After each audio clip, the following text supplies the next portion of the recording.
The greatest athlete of the 20th century, Jim Thorpe, 1887 to 1953. Who would you say was the greatest athlete from the last century? Basketball's Michael Jordan? Hockey's Wayne Gretzky?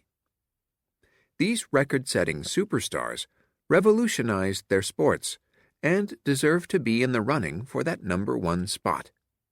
But the athlete named the greatest of the great was Jim Thorpe, a Native American born in Oklahoma in 1887. He played professional baseball, was the biggest football star of his day, and won many track and field events. Let's go back to 1912, to Stockholm, Sweden, during the Summer Olympic Games. The Native American runner crouches at the starting line for the Olympic 200-meter dash. It's the third event of 5 in the grueling pentathlon. On your mark, calls the starter. Get set. Jim Thorpe bursts out of the blocks. He has already scored an easy victory in the long jump, but has placed 3rd in the javelin throw. I need this race, he thinks as he runs. At the finish line, Jim Thorpe wins by a hair. Before he appeared at the Summer Olympics of 1912, Jim Thorpe was already a well-known college football star. As an All-American halfback from Carlisle Indian School in Pennsylvania, he thrilled crowds with his blinding speed and strength. Jim Thorpe starred on the school's baseball and basketball teams, too. He played golf, tennis, and many other sports. At the 1912 Olympics, Jim Thorpe represented the United States in the 2 toughest track and field events, the pentathlon, 5 events, and the decathlon, 10 events. Over the span of a few days, Jim Thorpe did the unimaginable. He won 4 of the 5 events in the pentathlon. Plus, he set a world record for the decathlon and won the gold medal in both events. When King Gustav V of Sweden called Jim to the award stand, he said, "You, sir, are the greatest athlete in the world." Always a man of few words, Jim said, "Thanks, King." Jim turns pro. Then, in 1913, Jim became a professional baseball player with the famous New York Giants. Although he was good at baseball, he preferred football. So in 1915, he joined the Canton, Ohio Bulldogs.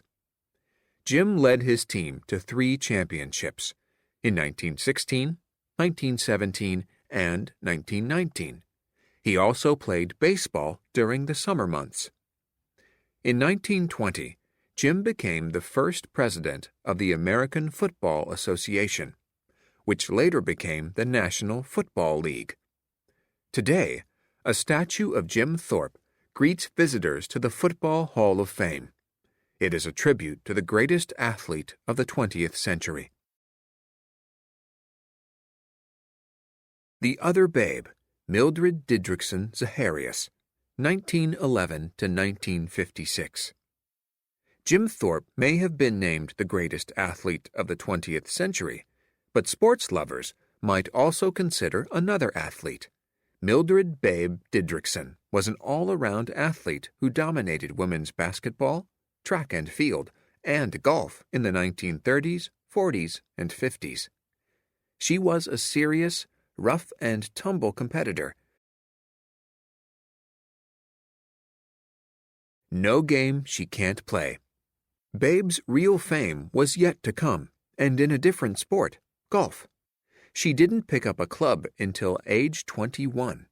Just a year later, in 1935, she won her first championship. In the next 20 years, Babe won 82 tournaments, including 17 in a row in 1946 and 1947. In 1953, Babe was diagnosed with cancer. Her doctors thought she would never play again. Only 4 months after an operation, she was back on the pro tour. It is the 18th hole of the Serban Women's Open Tournament in Miami Beach. Babe Didrikson's booming first shot lies in the center of the fairway. Her next shot sinks the ball. She has won the tournament just 10 months after cancer surgery. Her family and fans were devastated when the cancer returned. Babe Didrikson passed away at age 45. Her life of sports achievements gained her a place in 2 halls of fame, golf and track and field. But her real legacy is the lasting example of her independent spirit. Babe was brave and blazed a path for women athletes. Baseball's most daring player, Jackie Robinson, 1919 to 1972. What would Major League Baseball be like today without African American and Latino superstars? How might the Hall of Fame look without Hank Aaron, Willie Mays, or Roberto Clemente? It might be very different were it not for the courage and determination of Jackie Robinson. In 1947, he became the first African American to play Major League Baseball. Black and other non-white people were discriminated against in many ways, including in sports. Only white players were allowed to play in the major leagues. So baseball-loving black players formed their own Negro leagues. The general manager of the Brooklyn Dodgers, Branch Rickey, knew it was wrong to keep good players out of the major leagues. It was wrong for the players and wrong for baseball. He wanted to add non-white players to the teams, but he knew it wouldn't be easy. Then he discovered Jackie Robinson.